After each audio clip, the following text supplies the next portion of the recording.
Well, good morning, Interbet fans, and welcome to the preview for Thursday, the 11th of May. We're on the Vaal Classic track, 24 pentometer, 6 meter false rail at the 800 meter mark.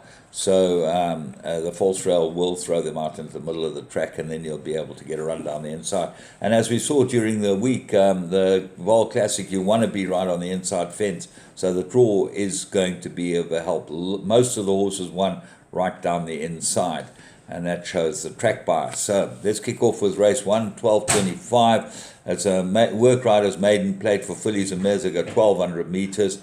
A Law of Success, number one's got some form. She's a Claver's third run after a rest. Southern Style, number four.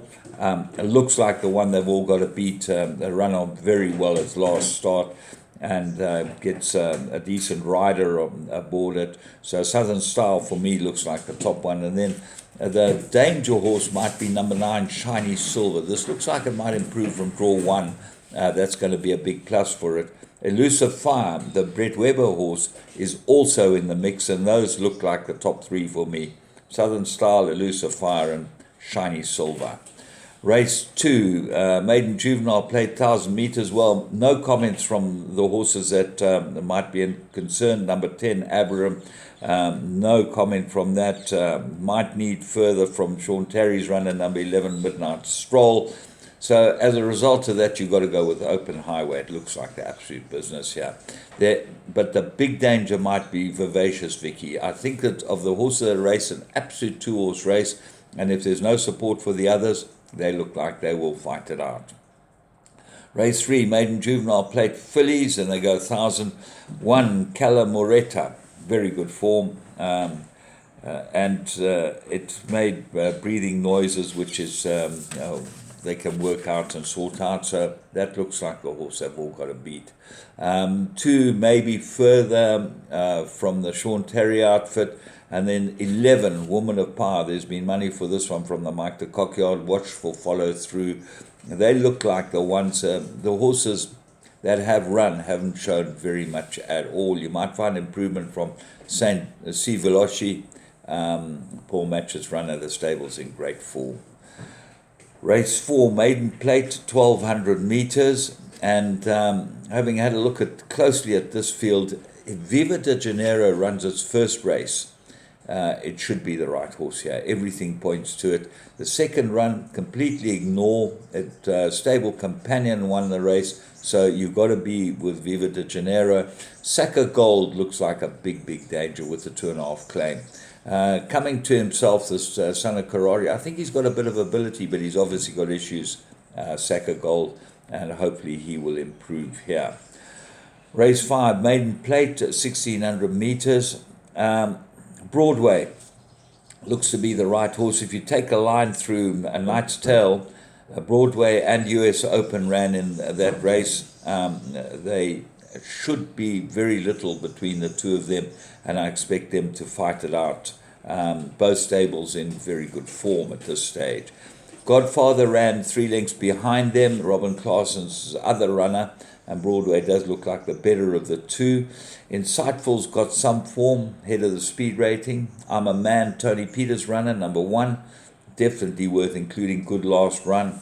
And then the horse at the bottom, Pink Diamond. They backed a horse on Tuesday, this outfit, and ran very poorly. So let's hope that Pink Diamond can improve, because they've got some good runners later on as well. Race 6, maiden plate fillies and mares that go 1600 meters. Well, it all depends on how Impression took her run on Tuesday. She ran 4th. She came from the back of the field, ran on very nicely, and Keegan DeMello now jumps aboard her. That's a big plus. She's got to be the horse to beat here.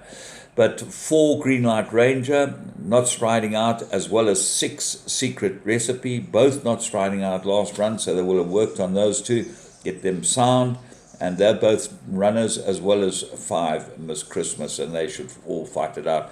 But Impression got over runner K on Tuesday. She's the one they've all got to beat. Race 7, Merirated 68. They got 2,000 meters. River Romeo, I like the look of this horse. I think he's a nice horse, River Romeo. He gets a chance, but he's got a wide draw here. The horse they're all going to have to beat if he gets a soft lead is Lutuli. Won very easily time before last. In the right race, they had him in a novice handicap, and he carried 52, and he looked like the absolute business, which he was. But then next time out, after 8 kilogram penalty, very one-paced. Look for big improvement from Lutuli. Oyster King, always consistent, always thereabouts. I think he's a runner. Over to you. Very good first run in Joburg, and well clear on the speed rating. And that's your hot favorite, so that goes into everything as well. Race 8, mirror rated handicap, 1200. I think it's an absolute two-horse race. Defender of Rights looks like she's quite useful. She's out of an elusive quality mare, which is probably where she gets her speed from. And I expect her to go really well here. The blinkers are the business with her, and I expect her to be the one to beat. The horse that she's got to beat is 11 Power Ranger. If he produces his best, he'd probably go in here. He's so well handicapped, this horse now. He's got 52.5 on his back. Muzi knows how to ride him. Drawn one. He's the right horse in the race. Suravaraman, number 3, won a good race last time. Could improve. Let's Do It shows pace, could improve. Cosmic Star and Sam Mazana all got chances for the back end of your quartets, but I think it's Defender of Rights and Power Ranger. So from me, James Goodman, and the whole Interbet team, have a great day's racing at the Vaal.